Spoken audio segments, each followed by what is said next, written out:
Hola a todos, en este vídeo vamos a ver un ejemplo de aplicación sobre logaritmos en el que vamos a vernos obligados a utilizar varias de las propiedades que hemos visto en los vídeos anteriores. Antes de empezar, sí que me gustaría recordar una cosita que, bueno, no sé si para vosotros es la primera vez que lo veis, pero que se me olvidó comentar en los vídeos anteriores. Hemos dicho antes que cuando tenemos un logaritmo, abajo a su derecha siempre ponemos un índice. Ese índice puede ser, por ejemplo, base 2, base 5, base 10, base lo que sea.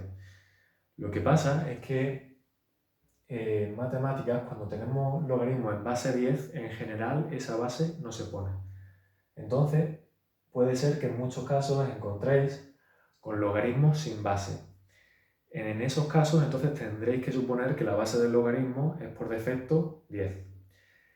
Y en otros casos, bueno, esto es sencillamente porque en muchos casos pues, se utilizan los logaritmos en base 10 y por no estar escribiendo todo el tiempo el 10, pues se entiende por convención que si no aparece nada la base es 10, ¿vale? Porque es una base muy útil para resolver logaritmos. Y también otro tipo de logaritmos que son muy recurrentes tanto en matemáticas como por ejemplo en física, en astronomía, es el logaritmo cuya base es un número irracional, el número e. Los logaritmos en base e de lo que sea, en muchas ocasiones se escriben de esta manera, como ln, porque se denominan logaritmos neperianos, por aquel científico que los utilizó por primera vez para tratar de hacer referencia a algunos estudios astronómicos. Debido a las grandes distancias que se utilizaban y a las proporciones que se cumplían entre esas magnitudes, pues le resultó mucho más fácil expresar todos sus resultados utilizando una nomenclatura nueva, que era la de los logaritmos. Y en honor a él y a la aplicación en concreto a la que lo utilizó, el logaritmo en base e, en lugar de ponerse esa base e, pues se utiliza como logaritmo, se denota como logaritmo neperiano, ln. ¿De acuerdo? Cuando no nos encontramos base, logaritmo en base 10, y si nos encontramos ln, es logaritmo neperiano o logaritmo en base e. Y el número e, pues es un número irracional. Bueno, a lo que vamos.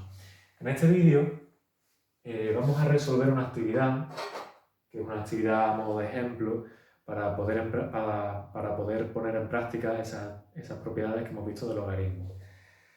Y dice, hallar el resultado de la siguiente expresión sabiendo que el logaritmo en base a de que el logaritmo en base 10 de a es menos un medio, el logaritmo cuando es en base 10 se llama decimal, que el logaritmo decimal de b es 3 cuartos y el logaritmo decimal de c es 6. Y la expresión es el logaritmo decimal de a b cuadrado partido por la raíz cúbica de c. Bueno, en primer lugar, nosotros sabemos que el logaritmo en base 10 de a es menos un medio. Bueno, nosotros de ahí, si quisiéramos, podríamos hacer un poco de atajo y teniendo en cuenta que el logaritmo en base 10 de a es menos un medio, pues decir, bueno, entonces esto es cierto si y solo si la base 10 elevado a menos un medio es igual a a. Por tanto, a es igual a 1 partido por la raíz cuadrada de 10, ¿de acuerdo?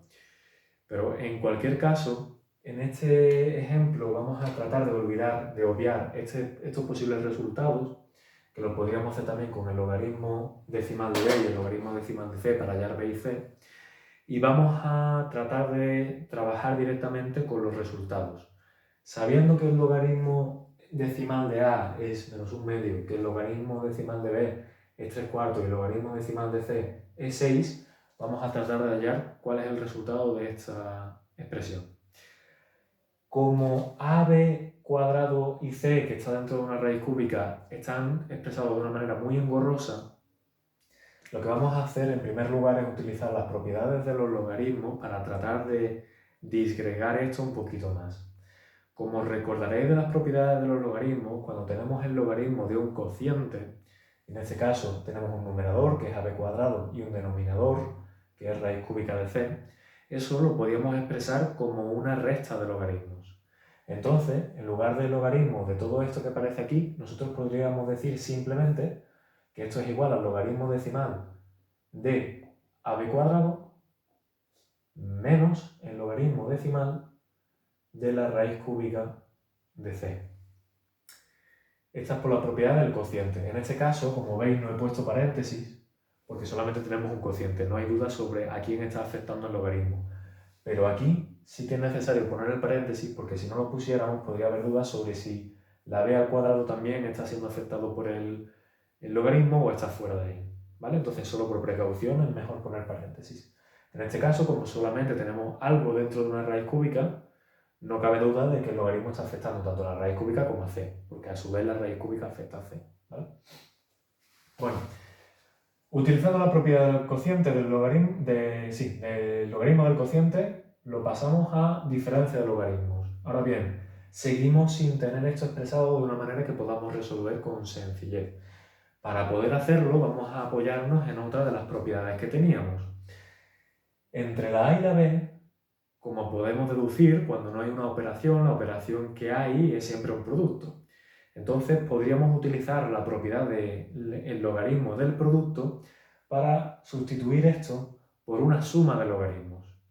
De tal forma que en lugar del logaritmo de AB cuadrado podríamos escribirlo como el logaritmo decimal de A más, porque es una multiplicación, el menos era para la división, para la multiplicación es el más, logaritmo de b al cuadrado.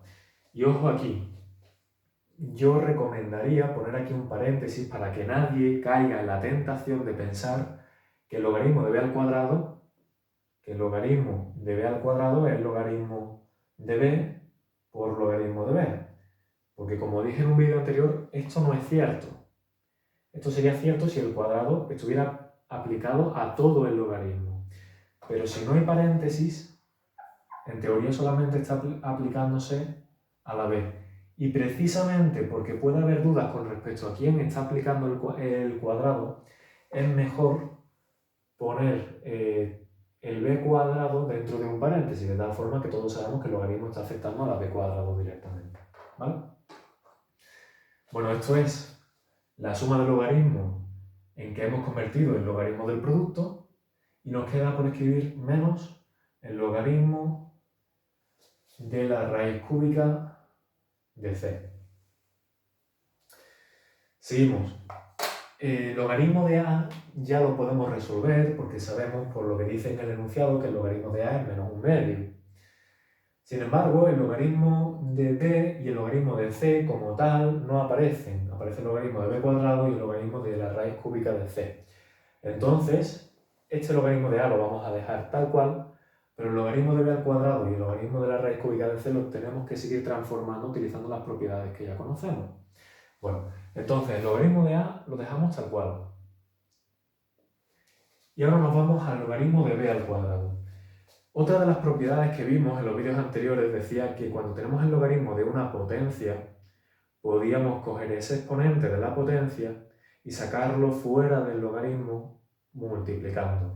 Entonces, este 2 que está elevando al cuadrado a la b, lo vamos a poder sacar fuera del logaritmo multiplicándolo.